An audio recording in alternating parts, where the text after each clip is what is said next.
La lluvia caía en torrentes, martillando el pavimento con una ferocidad que parecía resonar con la desesperación de un alma rota. En un rincón sombrío de O'Malley's, un pequeño bar desgastado por el tiempo, un hombre encorvado se refugiaba del mundo.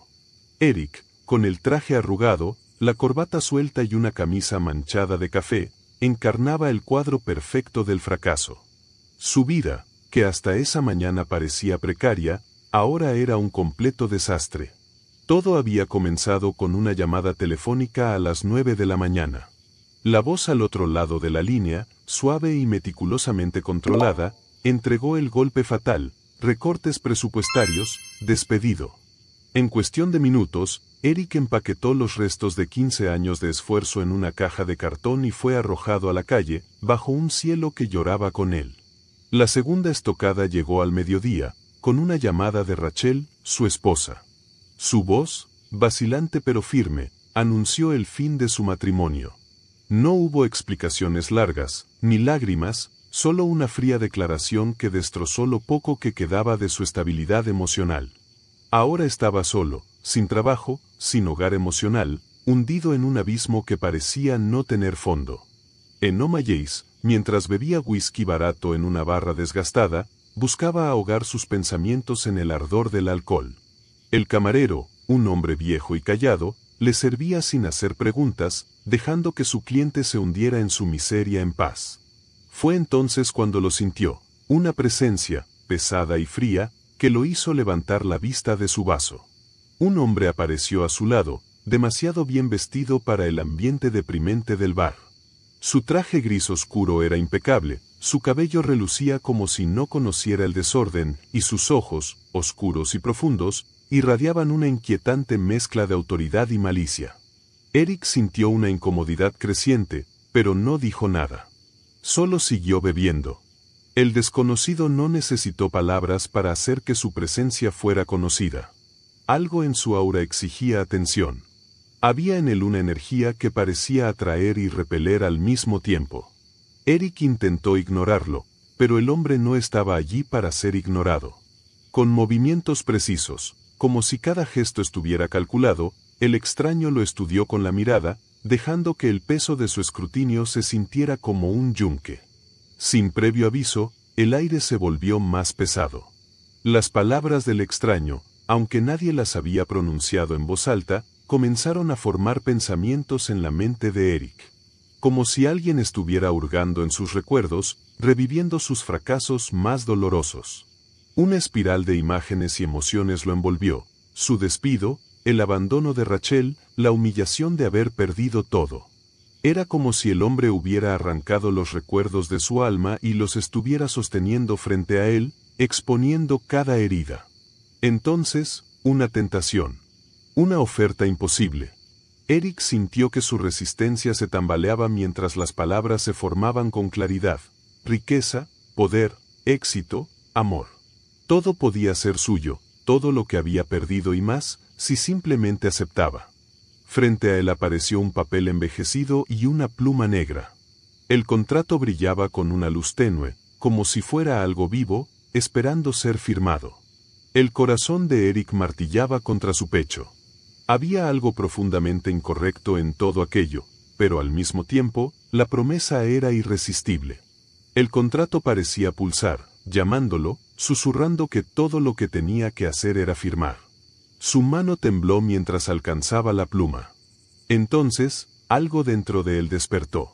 Una memoria, un eco de palabras pasadas, una voz suave que le recordaba que nunca estaba realmente solo, incluso en sus momentos más oscuros.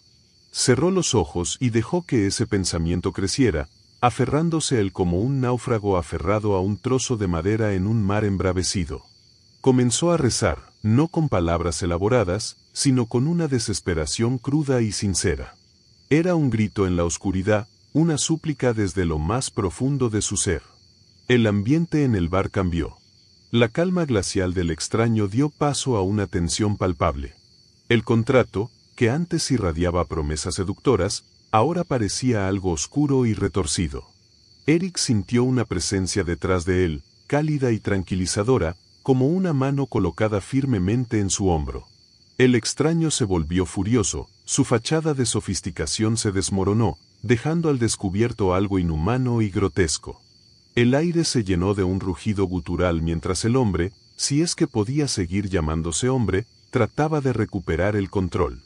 Pero Eric no retrocedió. Con cada palabra que murmuraba en su oración, sentía que las sombras retrocedían, que el peso que lo había aplastado toda la noche comenzaba a levantarse. La figura, ahora un torbellino de ira y frustración, lanzó una última amenaza antes de desvanecerse en la nada.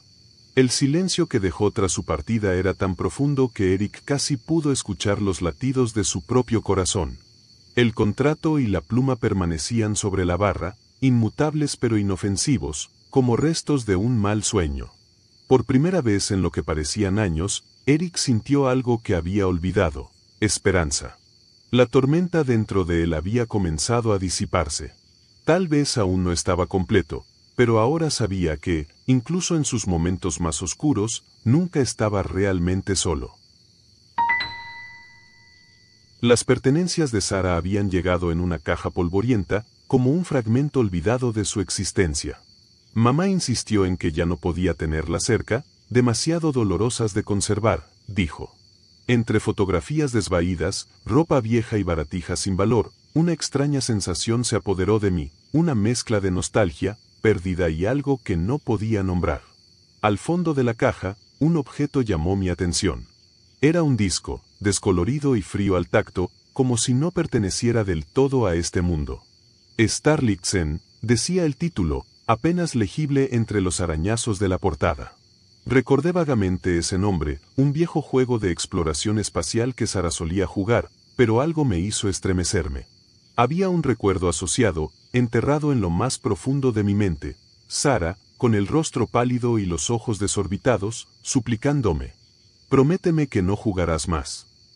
¿Por qué un juego le habría causado tanto temor? Y si lo odiaba tanto, ¿por qué lo conservó? La curiosidad pronto venció a la precaución. Pensé en Sara y en Mark, su novio, desaparecido sin rastro. La versión oficial era que se habían escapado, hartos de la monotonía de nuestra pequeña ciudad. Pero mientras sostenía ese disco entre mis manos, una duda se filtró en mi mente. ¿Y si había algo más? ¿Algo que nadie se atrevía a admitir? Saqué mi vieja consola PlayStation, cubierta de polvo y relegada a un rincón del armario. El familiar zumbido al encenderla trajo consigo un atisbo de nostalgia. Inserté el disco, y la pantalla titiló antes de mostrar el título del juego.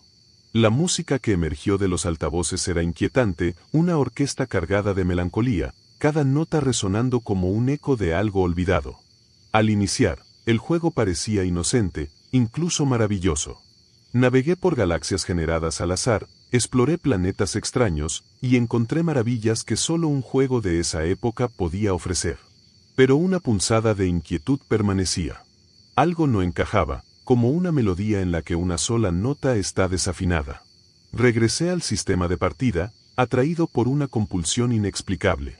Al aterrizar cerca de un bosque denso, encontré una cueva escondida entre los árboles. Al adentrarme, la atmósfera cambió. La música se desvaneció en un silencio sepulcral, y el aire parecía volverse pesado, opresivo. Con cada paso, una sensación de malestar crecía, como si algo estuviera observándome. Dentro de la cueva, descubrí una cámara oculta tras usar el láser de minería del módulo de aterrizaje. La pantalla se volvió negra, y las palabras «No hay escapatoria» aparecieron en letras pixeladas, junto a una voz fría y hueca que parecía emanar de todas partes y de ninguna. De repente, un destello cegador llenó la habitación, y el rugido de la estática me envolvió. No era un ruido normal, dentro de la estática había susurros y gritos, fragmentos de algo que no podía comprender. Sentí una presencia detrás de mí. Unos dedos largos y antinaturales se cerraron sobre mis hombros. Eran digitales y orgánicos al mismo tiempo, una fusión imposible de carne y código. Y con cada toque, mi mente se llenó de fragmentos de recuerdos que no eran míos. Antes de que pudiera reaccionar, la pantalla volvió a la normalidad, pero algo había cambiado. El juego no era el mismo. Los paisajes eran distorsionados, los colores enfermizos. Y entonces, la vi, una versión digital de Sara, parada en el puente de la nave. Su rostro pixelado me miraba, pero algo estaba mal. Su sonrisa era demasiado amplia, y sus ojos, demasiado oscuros. El mensaje apareció en la pantalla: ella nunca quiso ser encontrada. Intenté apagar la consola, pero no respondió. La luz de la PlayStation parpadeó y una energía fría impregnó la habitación. De repente, la criatura apareció, una amalgama de geometría imposible, fractales que cambiaban de forma, con ojos que eran portales a otros mundos. Me observaba, descargándome, descomponiéndome en fragmentos de información. La criatura se inclinó hacia mí, y su voz resonó en mi mente: no hay escapatoria. En ese momento, comprendí la verdad.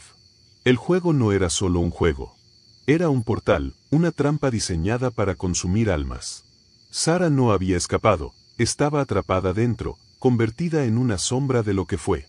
Y ahora, yo también lo estaba. Desperté en mi habitación, pero todo parecía distorsionado. Las sombras se movían por su cuenta, y los reflejos en los espejos ya no me devolvían mi propia imagen. La consola estaba apagada, pero el disco seguía brillando con una luz verde inquietante. Y en su superficie, una palabra parpadeaba, grabada como un recordatorio cruel. Para siempre. El sueño siempre había sido un refugio para la mayoría, un escape del peso de la realidad. Pero para algunos, era una prisión. Un lugar donde los recuerdos, las emociones y los miedos cobraban vida, burlándose de ellos en la penumbra de la mente. Para Richard, un joven de 17 años, dormir se convirtió en algo más que una simple rutina. Era el escenario de una verdad que luchaba por aceptar. Todo comenzó con un hogar roto. La tensión entre sus padres llenaba cada rincón de la casa, un ambiente cargado de gritos y silencios incómodos. Su único refugio era su hermano menor, Alan, un niño de 11 años cuyo entusiasmo contagioso y risa fácil traían algo de luz a su vida. Alan era más que un hermano, era su mejor amigo, el único que lo hacía sentir visto y valorado en un mundo que parecía ignorarlo. Una mañana, el ruido de sirenas despertó a Richard. Al abrir la puerta de su habitación, encontró a sus padres llorando, algo que nunca había visto antes. Una oleada de miedo lo invadió mientras su madre, con la voz quebrada, le dijo: «Tu hermano está desaparecido». El tiempo se detuvo. Alan, el pilar de su vida, se había desvanecido. Richard buscó frenéticamente por toda la casa, llamando su nombre, revisando cada rincón. Pero no estaba. La policía comenzó su investigación, pero cada día que pasaba sin noticias era como un martillazo que hundía más la esperanza. La desaparición de Alan desmoronó lo poco que quedaba de su familia. Su padre volvió a las drogas y finalmente abandonó la casa. Su madre, incapaz de soportar la presión, se refugió en un mutismo emocional. Y Richard empezó a perderse en su propia mente. 4 días después, exhausto, Richard finalmente cedió al sueño. Fue entonces cuando comenzaron los sueños. En el primero, vio a su padre, mirándolo con una mezcla de tristeza y decepción. No había palabras, solo esa mirada que lo seguía mientras su figura se desvanecía en la distancia. Richard despertó, sintiendo una punzada en el pecho, pero desechó el sueño como un producto de su mente agotada. La noche siguiente, soñó con un baño. Al mirarse en el espejo, su reflejo no correspondía. Donde debería haber habido una sonrisa, había un rostro frío e inexpresivo. De repente, el reflejo comenzó a agrietarse, como si la imagen misma estuviera rompiéndose bajo el peso de algo invisible. Richard despertó con un sudor frío, incapaz de sacudirse la sensación de que el sueño significaba algo más profundo. El tercer sueño fue diferente. Era un día perfecto. Richard y Alan jugaban juntos, reían y compartían momentos que parecían sacados de sus mejores recuerdos. Pero el paraíso se desmoronó rápidamente. Los gritos desgarradores de Alan rompieron el aire. Richard corrió hacia su habitación, pero la puerta estaba cerrada, bloqueada desde dentro. Golpeó, gritó, suplicó. Y luego, el silencio. Una voz apenas audible emergió: «Nunca te perdonaré, pero siempre te amaré».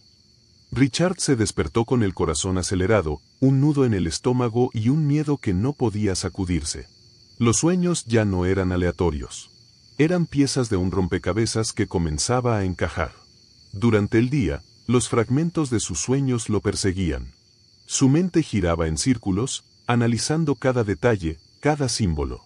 La mirada de su padre, el espejo roto, las palabras de Alan. Todo parecía apuntar a una sola verdad: él era responsable. El peso de esa realización lo golpeó como una ola implacable. Los recuerdos reprimidos comenzaron a aflorar. Una discusión. Un accidente. Un momento de ira que había tratado de enterrar. Alan, su risa, sus ojos llenos de confianza, y luego, nada. Su memoria era un mosaico roto, pero las piezas comenzaron a encajar. Yo lo maté. Las palabras resonaron en su mente, una sentencia que lo encadenaba a una culpa insondable. Los sueños no eran advertencias, eran su mente tratando de hacerle enfrentar la verdad. Richard se encerró en su habitación, incapaz de enfrentar a su madre, incapaz de enfrentar al mundo. La imagen de Alan lo perseguía, su voz susurraba en cada rincón oscuro de su mente. Cada noche, los sueños regresaban, más intensos, más reales. La sombra de Alan aparecía en el borde de su visión, siempre fuera de alcance, siempre observándolo con una mezcla de amor y condena. El sueño se convirtió en su realidad, y la realidad en un eco distante. Richard estaba atrapado, no en el recuerdo de Alan, sino en el reflejo de su propio arrepentimiento. No podía escapar, porque la verdadera prisión no era el sueño. Era él mismo. Y en esa prisión no había escapatoria. En una mañana oscura y envuelta en una niebla espesa, el noticiero del condado de Sevier comenzó como cualquier otro día. Las imágenes familiares de lugares locales y el clima avanzando rápidamente daban paso a una transmisión en vivo desde la casa de los Childs. El hogar, rodeado de cinta amarilla y luces de patrullas, proyectaba una atmósfera pesada. Dentro de esa niebla, algo siniestro comenzaba a revelarse. Un niño, viendo la televisión desde su sala de estar, notó algo extraño en el campo que rodeaba la casa de los Childs. ¿Qué es eso?, preguntó a su madre, quien no lograba discernir la forma en la pantalla. Entre los jirones de niebla, una figura apenas perceptible parecía acechar. Pero antes de que pudiera investigarse más, la transmisión cambió. Al día siguiente, la niebla seguía presente, más densa que nunca. En la escuela primaria Milne, un reportaje protagonizado por Ken Spears presentaba al desconsolado Richard Childs y su hija Evelyn, tras el suicidio de Madeleine Childs. Evelyn, con sombras profundas bajo los ojos, se mantenía en silencio, una imagen de tristeza que contrastaba con la sonrisa forzada de la reportera.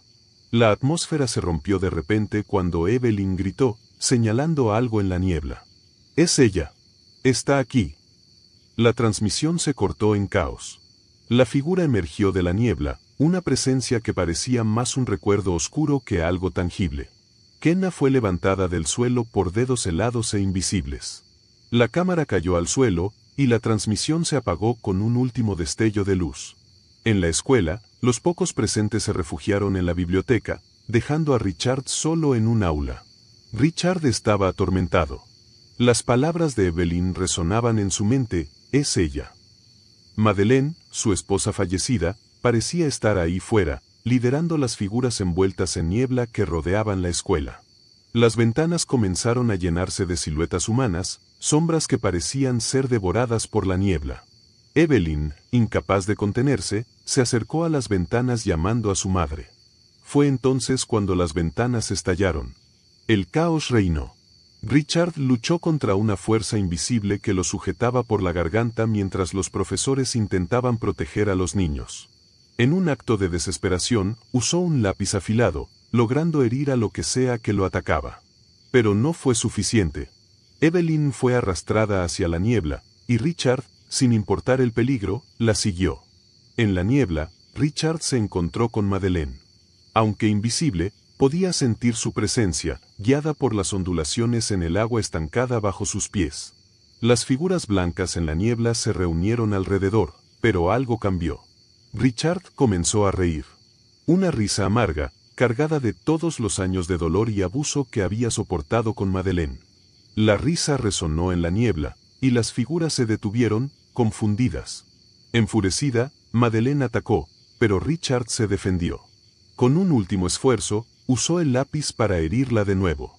Madeleine cayó al agua, su forma desapareciendo lentamente, consumida por la niebla. Evelyn corrió hacia su padre, abrazándolo mientras las otras figuras comenzaban a dispersarse. Sin una líder que las guiara, las siluetas se desvanecieron en el manto blanco. Cuando todo terminó, Richard y Evelyn se quedaron solos frente a la escuela. La niebla, ahora más ligera, parecía liberar al condado de su abrazo opresivo. Pero el reflejo de los cráteres en el agua, huellas de las figuras, permanecería grabado en sus mentes para siempre. El silencio se instaló, tan pesado como la niebla misma. Nadie en Maylen olvidaría lo que sucedió esa mañana, pero pocos tendrían las palabras para explicarlo. Eran las 2:17 de la madrugada cuando el teléfono vibró con fuerza, rompiendo el silencio como un disparo. El nombre en la pantalla me heló la sangre: mamá. Ella nunca llamaba a esas horas a menos que algo estuviera terriblemente mal. Respondí, aún aturdida por el sueño. Al otro lado de la línea, solo escuché una respiración agitada y un débil susurro: ayúdame. La llamada se cortó antes de que pudiera responder. El pánico se apoderó de mí. Me puse una sudadera, agarré las llaves y conduje a toda velocidad hasta su apartamento. Cada segundo que pasaba parecía alargarse. Mamá había librado una batalla constante contra la adicción, una lucha que siempre temí perder. Esa noche sentí que ese momento había llegado. Cuando llegué, la puerta del apartamento estaba entreabierta. El frío en el aire me resultó extraño, más intenso de lo que debería ser. Dentro, el resplandor estático del televisor iluminaba tenuemente el lugar. El aire estaba cargado con el hedor de cigarrillos rancios, químicos y algo más, algo que no podía identificar. La encontré en el sofá, desplomada. Un frasco de pastillas vacío yacía sobre la mesa. Su rostro pálido y sus labios azulados revelaban lo que temía: no respiraba. No, no, no, susurré mientras caía de rodillas. Busqué su pulso, apenas perceptible. Saqué mi teléfono y llamé al 911. Mientras esperaba la ambulancia, las sombras en el apartamento comenzaron a moverse. No como lo harían normalmente con la luz. Estas se arrastraban, se retorcían, y parecían cobrar vida. Los susurros llenaron la habitación, oscuros, ininteligibles, pero con un peso que era imposible ignorar. Seguí las instrucciones del operador y comencé a hacerle RCP. Mi corazón latía con fuerza mientras contaba en voz alta: 1, 2, 3. Pero los susurros se hicieron más claros. Miré hacia atrás y vi una figura. Alta, angular, con ojos que brillaban débilmente en la penumbra. Era más sombra que sustancia, pero su presencia llenó la habitación con un frío que me congeló hasta los huesos. Ella es mía, dijo con una voz que sonaba como vidrio rompiéndose. Mi respiración se cortó. No es tuya, respondí con una mezcla de miedo y desafío. Me invitó, continuó la figura. Cada pastilla, cada dosis, fue un llamado. Ahora no puedes llevártela de vuelta. Las lágrimas corrían por mi rostro, pero no dejé de presionar su pecho. No puedes tenerla. Es mi madre, grité. Mis palabras parecieron rebotar en la oscuridad, pero seguí. Seguí luchando. Mamá se sacudió y tosió violentamente. Su pecho se alzó y su rostro recobró algo de color. Estaba viva. Sentí una ola de alivio, pero la figura no desapareció. Has interferido, gruñó. Su deuda sigue vigente. Sin pensarlo, tomé la primera cosa que vi, una fotografía enmarcada de mamá y yo cuando era niña. La sostuve frente a mí como un escudo. No perteneces aquí. Déjanos en paz, grité. La figura retrocedió, tambaleándose como si la foto la hubiera quemado. Los susurros se convirtieron en un rugido ensordecedor mientras el aire se volvía insoportablemente pesado. Cerré los ojos y grité con toda mi fuerza: «¡Sal de aquí!». Cuando los abrí, el apartamento estaba en silencio. Las sombras habían vuelto a su lugar, y la figura había desaparecido. Mamá respiraba débilmente pero estaba viva. En ese momento, las sirenas rompieron el silencio. Los paramédicos llegaron y la estabilizaron. Me quedé junto a ella mientras la llevaban al hospital.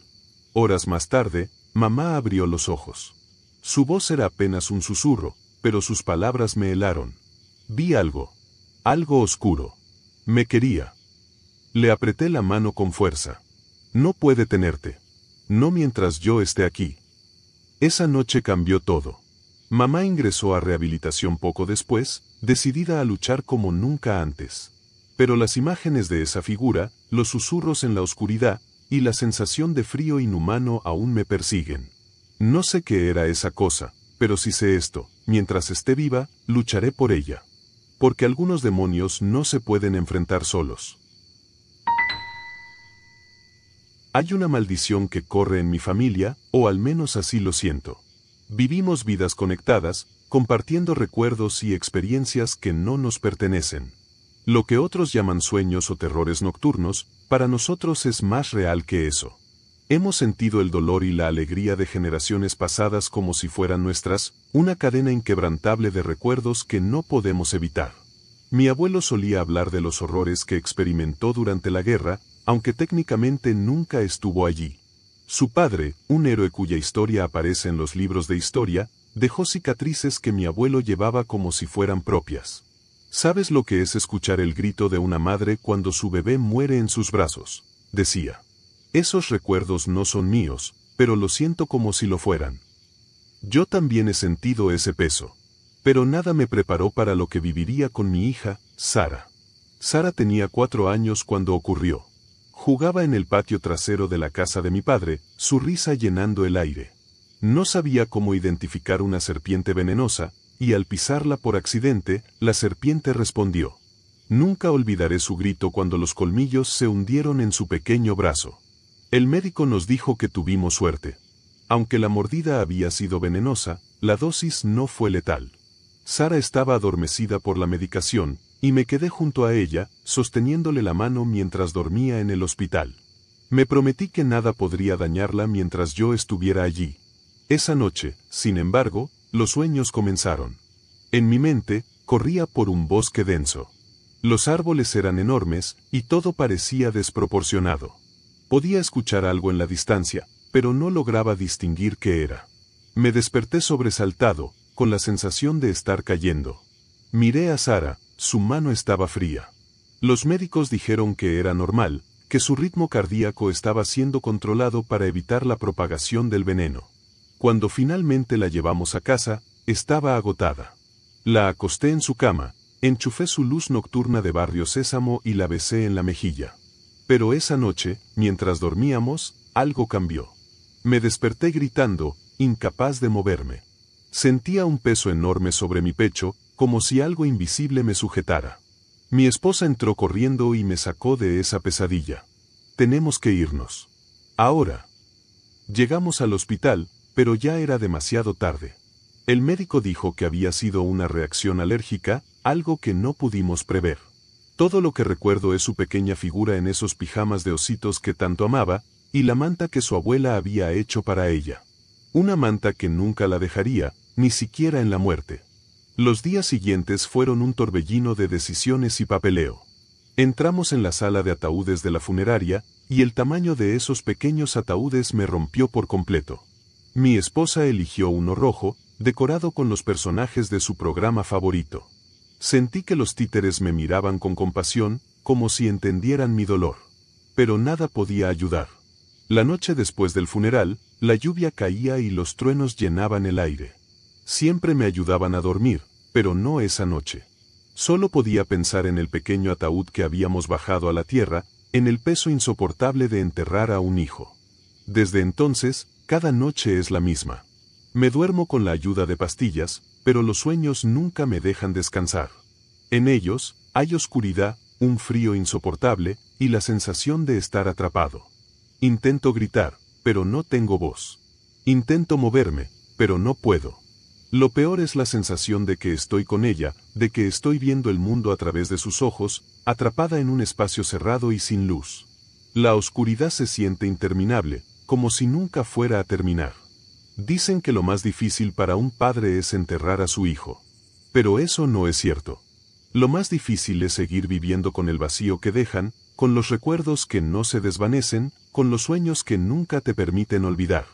Sara se ha ido, pero su ausencia sigue llenando cada rincón de mi vida.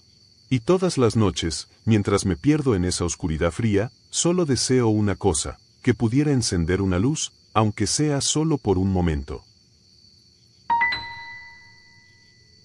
Desde niña, siempre tuve una fascinación peculiar por los libros antiguos. Aquellas páginas polvorientas parecían susurrar historias olvidadas, fragmentos de vidas atrapadas en un pasado que ya nadie recordaba. Mi curiosidad no tenía límites, pero mi pequeña ciudad, anodina y sin grandes acontecimientos, no ofrecía mucho para alimentar mi interés. Salvo por Clarkson's Curiosities. Esa tienda de antigüedades, escondida en una calle lateral apenas transitada, era un mundo en sí misma. Pequeña, polvorienta y llena de reliquias que parecían contener secretos enterrados, era mi refugio. Su dueño, el señor Clarkson, era un hombre mayor, con cabello canoso y rostro surcado por las arrugas de alguien que había vivido demasiado. A pesar de su apariencia severa, había algo en sus ojos que irradiaba una mezcla de sabiduría y misterio. La historia no son solo reyes y fechas, solía decirme mientras yo me sentaba en el suelo, rodeada de artefactos y bebiendo un jugo que él mismo me ofrecía. Está en los detalles que nadie recuerda. Durante años visité su tienda, explorando cada rincón permitido. Hasta que un día lo escuché mencionar algo sobre la trastienda. Mi curiosidad se encendió como una llama. Pero cuando le pregunté, su rostro se endureció. «No entres ahí», me advirtió con un tono firme y definitivo. Esas cosas no son para ojos jóvenes. Naturalmente, esas palabras fueron el mayor incentivo para desobedecerlo. Una tarde lluviosa, mientras Clarkson atendía a otro cliente, vi mi oportunidad. Con el corazón latiendo con fuerza, me deslicé detrás de la cortina que separaba la tienda principal de la trastienda. El aire estaba denso, impregnado de un olor a madera húmeda y moho. Mis ojos recorrieron el espacio caótico, lleno de artefactos olvidados. Y entonces lo vi. Un libro, grande y viejo, descansaba bajo una pila de telas descoloridas. Sus cubiertas de cuero estaban cuarteadas, y las páginas amarillentas parecían frágiles como el papel de arroz. Lo tomé con manos temblorosas y le quité el polvo, revelando una escritura extraña, compuesta de letras que se retorcían como si estuvieran vivas. «¿Qué estás haciendo aquí?». La voz del señor Clarkson me hizo soltar el libro de golpe. El hombre estaba rojo de ira, y sus manos temblaban mientras recogía el libro y lo abrazaba contra su pecho como si fuera un objeto sagrado. «Te dije que no entraras», rugió. «Vete de aquí y no vuelvas a tocar lo que no te pertenece». Huyendo con las mejillas encendidas, prometí no regresar. Pero la imagen de aquel libro quedó grabada en mi mente. Años después, cuando estaba terminando mi máster en arqueología, mi fascinación por textos medievales me llevó de vuelta a esa ciudad. Y a esa tienda. Cuando volví a Clarkson's Curiosities, la tienda parecía más envejecida, como si el tiempo hubiera pasado más rápido entre esas paredes. El señor Clarkson apenas levantó la vista al escuchar el tintineo de la campana de la puerta. «No pensé que volverías», murmuró con indiferencia. Después de un rato de charla, logré que se distrajera lo suficiente como para deslizarme a la trastienda. Allí estaba el libro, en el mismo lugar donde lo había visto años atrás. Esta vez no dudé. Lo tomé, lo metí en mi bolso y salí de la tienda. «Gracias por todo, señor Clarkson», dije al marcharme. Fue su única respuesta, sus ojos entrecerrados clavados en mí mientras me iba. Esa noche, en la soledad de mi habitación, abrí el libro. La tinta descolorida revelaba un texto en inglés medio, que reconocí de inmediato. Con cuidado, comencé a leer. El manuscrito era un diario escrito en 1347, durante el reinado del rey Eduardo III. Al principio, las palabras describían la vida tranquila y próspera de un pequeño pueblo llamado Ainsworth, donde la cosecha era abundante y los días estaban llenos de risas y trabajo.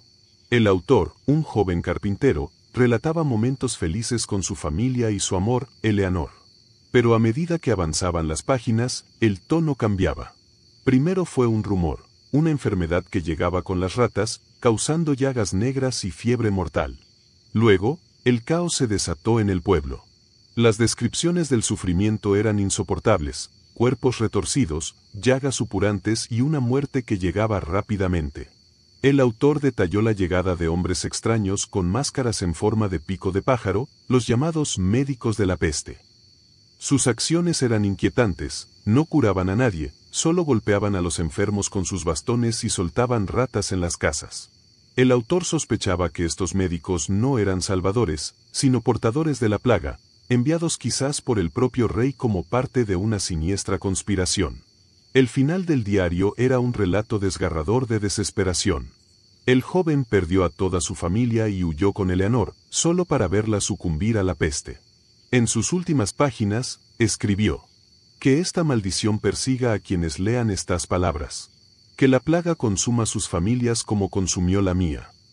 Cerré el libro con manos temblorosas. Algo en las palabras del autor resonaba demasiado profundamente, como si el texto estuviera vivo. Esa noche, mientras dormía, tuve sueños perturbadores, ratas que corrían por mi habitación, sombras con máscaras alargadas y un susurro constante: que la plaga te alcance. Cuando desperté, sentí un frío inusual en la habitación. Miré hacia el libro, que yacía cerrado en mi escritorio. Pero algo había cambiado. La tinta en la portada parecía moverse, las letras giraban y formaban un mensaje que no estaba allí antes. Ahora es tuyo. Mi corazón se aceleró. Intenté cerrar los ojos, rezar, convencerme de que todo era una alucinación. Pero en el aire había un olor conocido, nauseabundo. Y entonces lo oí, un débil chirrido proveniente de la esquina de la habitación. Había ratas. Y no estaba sola. Llegué a un pequeño pueblo que parecía suspendido en un tiempo extraño, donde todas las carreteras que conducían fuera del lugar me devolvían al mismo punto de partida. A medida que el día avanzaba, la inquietud se apoderó de mí. Algo no estaba bien. Los habitantes, con expresiones tensas y miradas apagadas, me suplicaron seguir unas reglas que parecían sacadas de un mal sueño: guardar absoluto silencio, esconderme al caer la noche y no, bajo ninguna circunstancia, hacer ruido. Pensé que exageraban, hasta que la noche llegó, y supe por qué. Todo comenzó de forma sutil. Mientras conducía por una carretera aparentemente interminable, una sensación de déjà vu se apoderó de mí. Los edificios, las casas y los árboles en el horizonte parecían repetir su disposición, como si estuviera atrapado en un bucle. Mi mapa no servía de nada, y las señales no apuntaban a ningún lugar reconocible. Pasaron horas. Mi frustración creció. La carretera, que debería haberme llevado fuera del pueblo, seguía devolviéndome al mismo lugar, una pequeña plaza rodeada de edificios altos y desmoronados. El motor del coche rugió con impaciencia cuando me detuve abruptamente en el centro de la plaza. La inquietud pesaba en el aire como una niebla invisible. Los edificios se alzaban como guardianes silenciosos, y la plaza estaba desierta, salvo por algunas figuras inmóviles en las sombras. Eran personas, pero había algo extraño en ellas. Observaban con una quietud inquietante, sus ojos oscuros se clavaban en mí, como si supieran algo que yo ignoraba. Salí del coche, gritando en un intento de romper el silencio. «Hola. ¿Qué está pasando aquí? ¿Por qué no puedo salir?» Nadie respondió. Las figuras no se movieron, pero su presencia era sofocante. Finalmente, un anciano con barba gris salió de las sombras y se acercó con pasos lentos. Su mirada hundida reflejaba algo más profundo que cansancio, era miedo. «¿Estás perdido?», preguntó con voz grave y apagada. «No sé qué está pasando», respondí, tratando de mantener la calma. «Sigo dando vueltas y vuelvo aquí».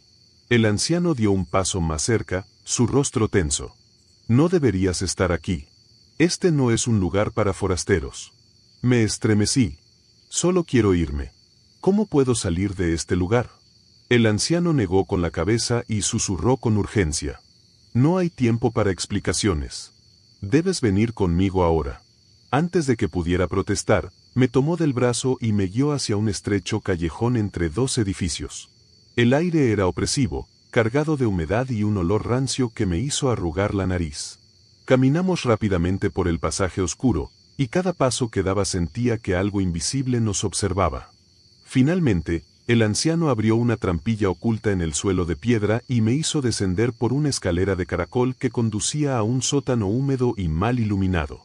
La habitación estaba ocupada por unas cuantas personas más, todas sentadas en silencio.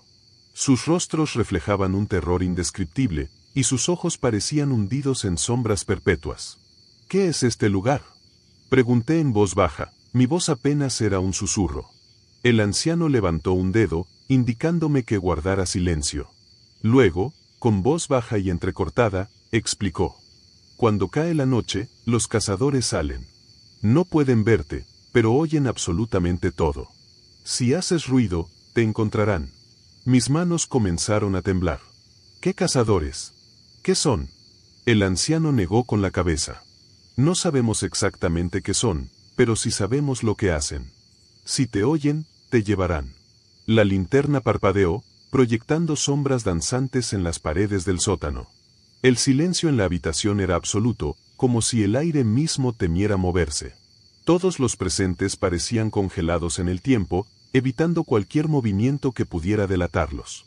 Un sonido lejano resonó desde arriba, un crujido, como el de unas tablas viejas al moverse bajo peso. Los rostros de los presentes se tornaron más pálidos. El anciano se giró hacia mí con una expresión grave. No hagas ruido. No importa lo que pase. No hagas ruido. Asentí, incapaz de hablar.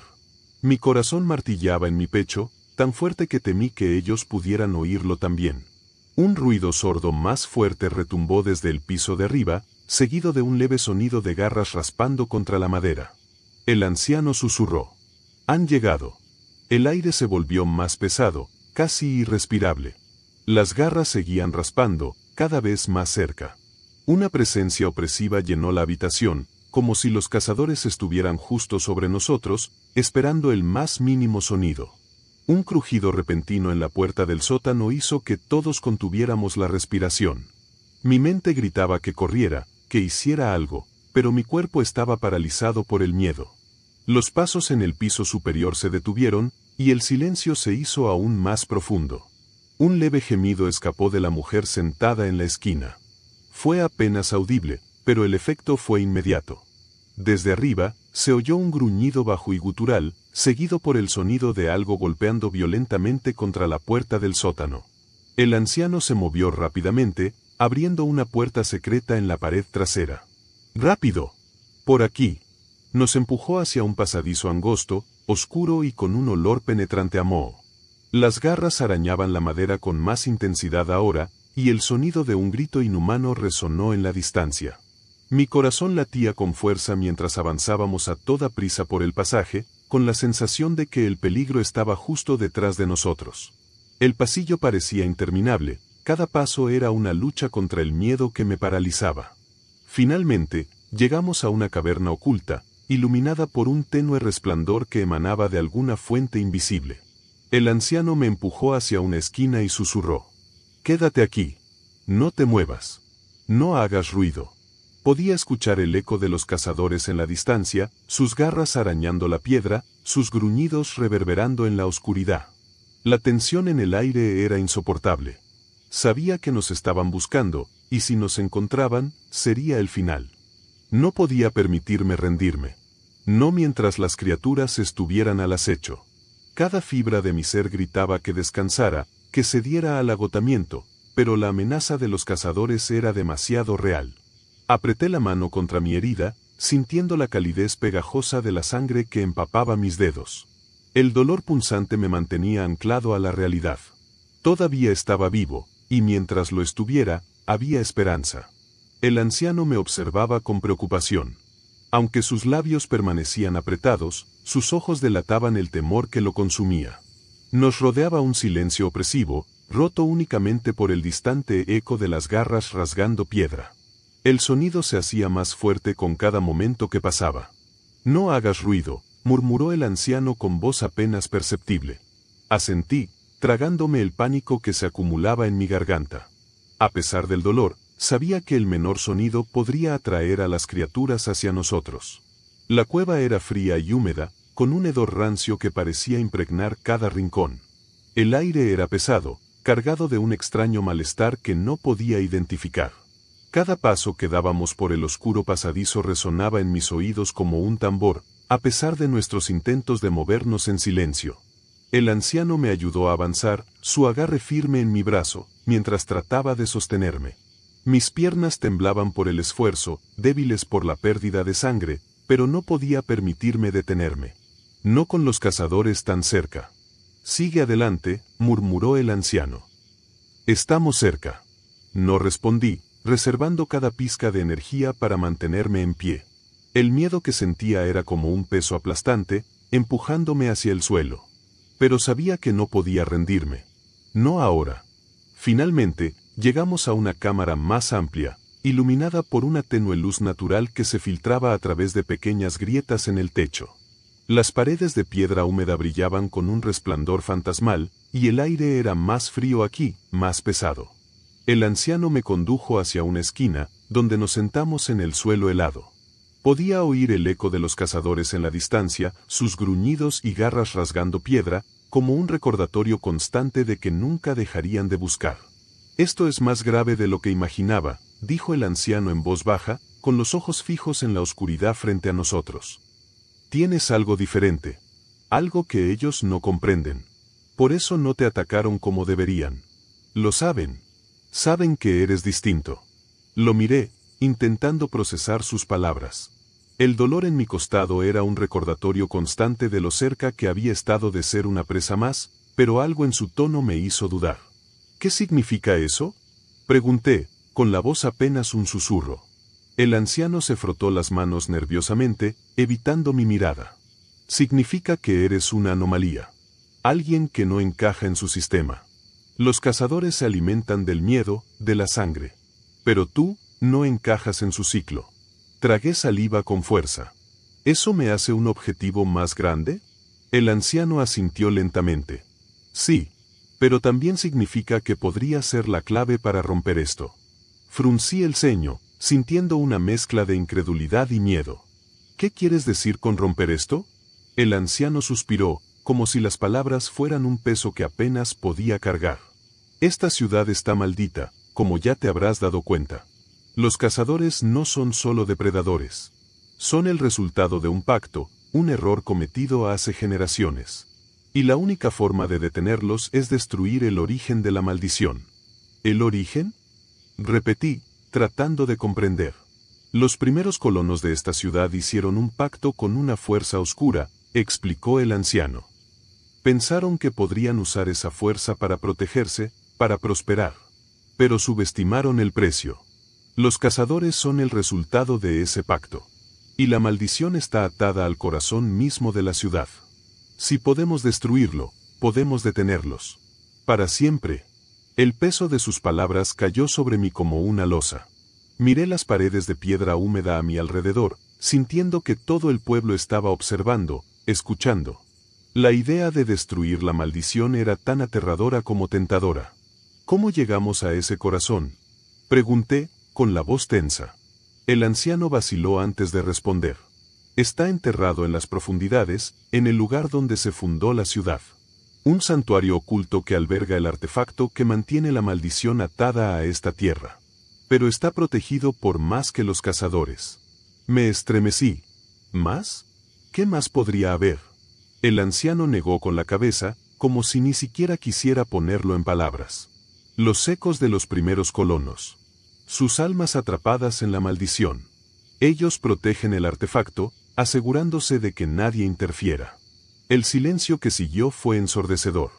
Sentí que el peso de la misión recaía completamente sobre mis hombros. No podía ignorar lo que había dicho. Si había una oportunidad de detener la maldición, tenía que intentarlo. No solo por mí, sino por todos los que estaban atrapados aquí. Lo haré, dije finalmente, con una firmeza que me sorprendió incluso a mí. El anciano me miró con algo que parecía una mezcla de admiración y tristeza. Entonces prepárate. Porque si fallas, no habrá vuelta atrás. Miré hacia las sombras de la cueva, sabiendo que los cazadores todavía estaban allí, esperando. Pero también sabía que no podía rendirme. No mientras quedara una posibilidad, por pequeña que fuera, de poner fin a la pesadilla. Y mientras me preparaba para enfrentar lo que venía, no pude evitar pensar que tal vez, solo tal vez, yo no era tan diferente de la maldición misma. Mamá, ¿puedo usar tu teléfono? Quiero jugar Minecraft, le pido, tirando suavemente de su manga. Me mira con una expresión cansada, esa que siempre pone cuando estoy pidiendo algo justo cuando está ocupada. Ahora no, cariño. Lo necesito, responde con un suspiro, volviendo su atención a la pantalla de la computadora. Frustrado, gimo y me dirijo a mi habitación, pisando fuerte. Odio cuando me dice que no. No hay nada divertido que hacer, y mi tableta ya no está porque me la confiscó anoche después de que me quedara despierto hasta tarde jugando. Me dejo caer al suelo y arrastro mi enorme cubo de Legos. Es pesado, pero consigo levantar la tapa y arrojar todas las piezas sobre la alfombra. Comienzo a construir, primero una torre alta que llega casi a la altura de mi brazo. Luego decido que es un castillo. Le añado paredes, una pieza roja como puerta y un pequeño bloque azul como bandera. Es entretenido, durante un rato. Pronto me aburro, aparto los Legos y miro hacia la puerta. Mamá sigue en la sala de estar, absorta en su computadora. Tal vez, solo tal vez, esta vez sí me deje usar su teléfono. Camino de regreso. Mamá, por favor. Prometo que lo cuidaré. Insisto, poniendo mi mejor cara de súplica. Ella suspira profundamente, se detiene un momento y finalmente toma su viejo teléfono de la mesa. Está bien, aquí tienes. Pero recuerda, no tiene Minecraft, ni internet. Solo unos cuantos juegos. Gracias, mami. Respondo emocionado, agarrando el teléfono con ambas manos y corriendo a mi habitación. Me lanzo a la cama y enciendo el teléfono. La pantalla parpadea para encenderse. Pero después de unos minutos explorando, me doy cuenta de que no hay nada interesante. Los juegos son aburridos y la mayoría de las aplicaciones no funcionan. Entonces veo el icono del teléfono, el verde con el dibujo de un auricular. Es igual al que mamá usa para hacer llamadas. Por curiosidad, lo toco. Se abre un teclado numérico, como el de una calculadora. No sé a quién llamar, así que empiezo a presionar números al azar. 1, 2, 3, sigo hasta llenar toda la línea. Parece una tontería, pero me río. Me pregunto qué pasará si lo marco. Presiono el botón verde. El teléfono empieza a sonar. Me lo acerco a la oreja, emocionado por lo que pueda pasar. Al principio no hay respuesta, solo el tono. Luego, después de un par de segundos, escucho que alguien contesta. ¿Hola? Digo con una sonrisa nerviosa. No estoy seguro de quién está al otro lado, pero es emocionante. Hay silencio. Solo por un momento. Entonces, una voz masculina grita de repente, fuerte y cargada de pánico. ¡Oh, Dios, nos encontraron!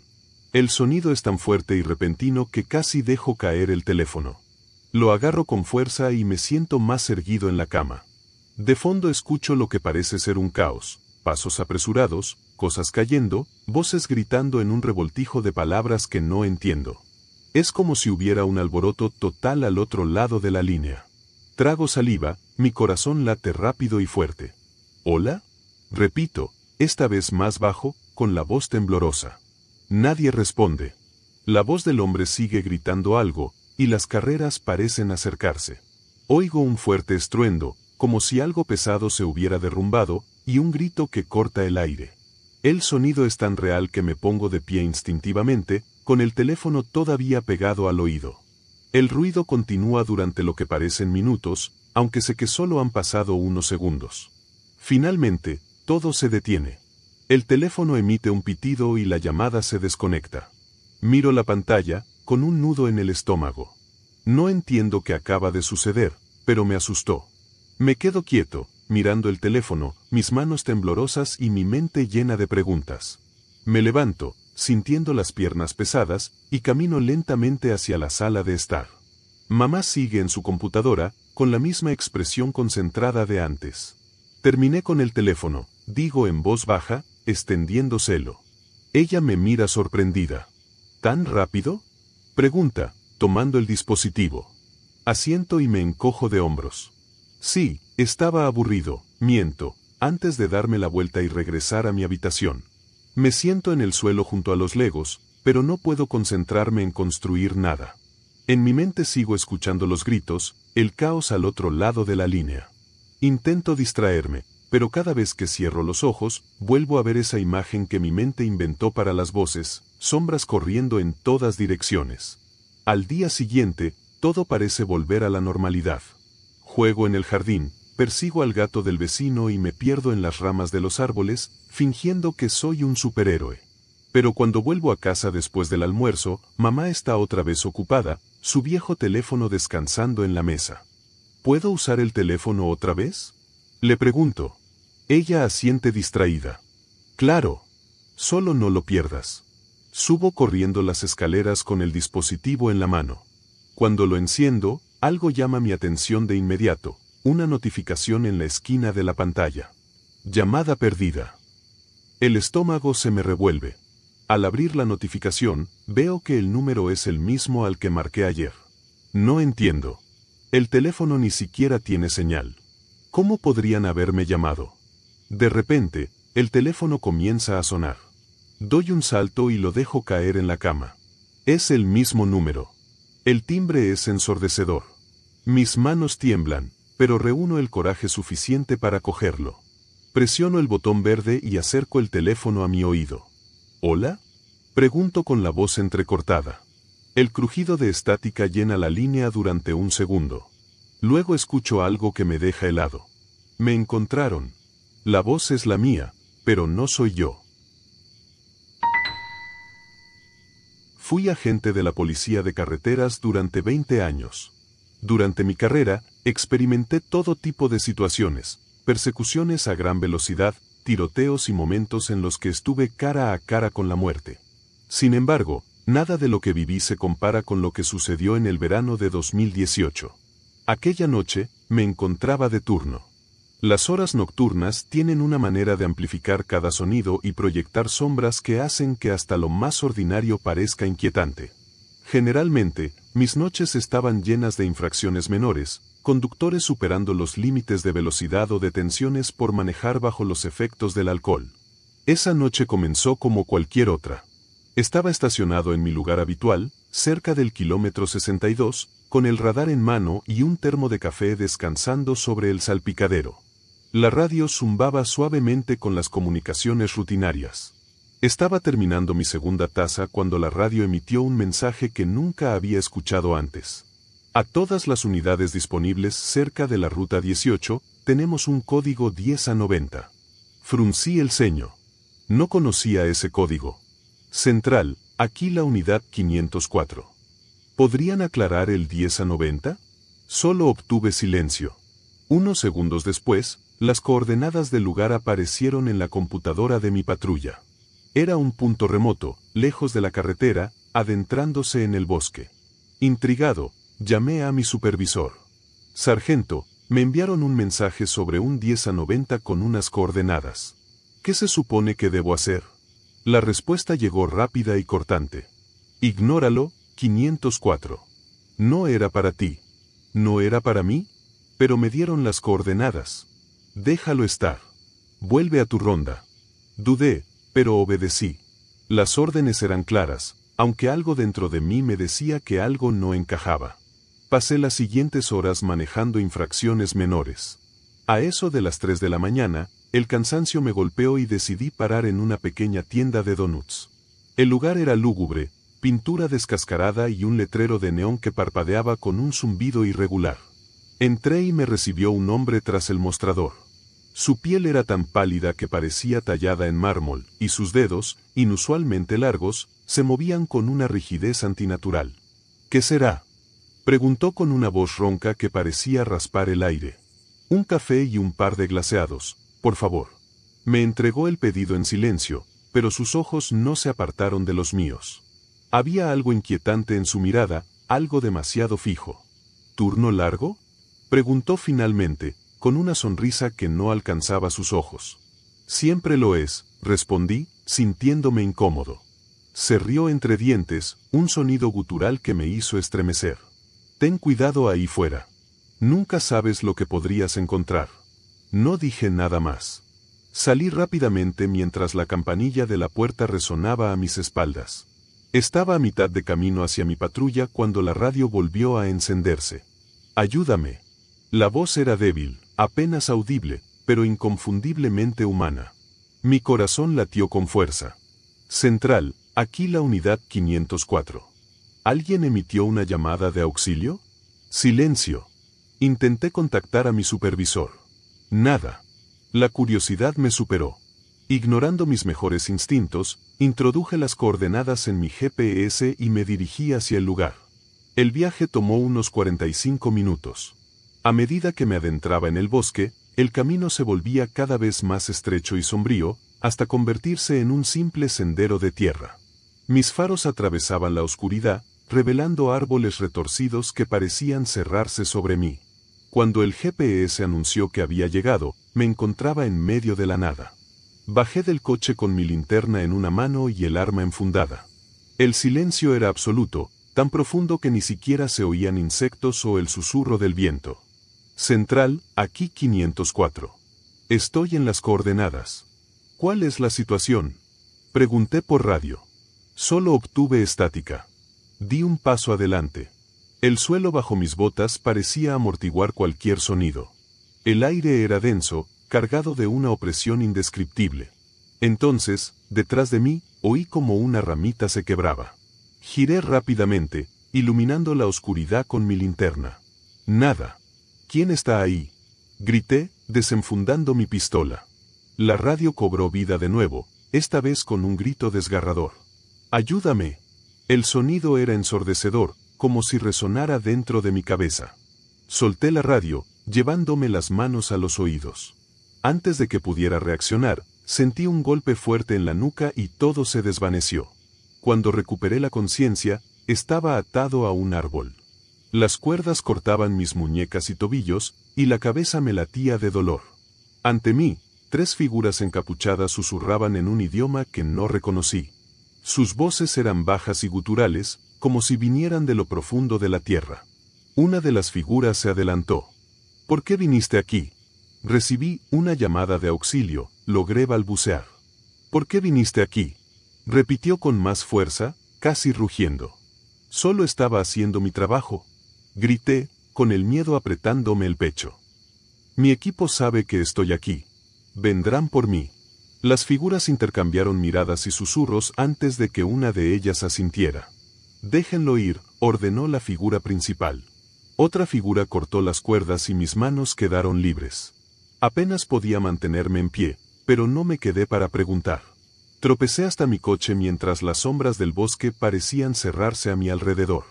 Mientras me alejaba, vi más figuras emerger de los árboles, decenas de ellas, todas con rostros pálidos y carentes de rasgos. No vuelvas, corearon al unísono. Sus voces resonaron en mi cabeza mientras me tambaleaba hacia mi patrulla. Arranqué el motor y salí a toda velocidad, sin mirar atrás.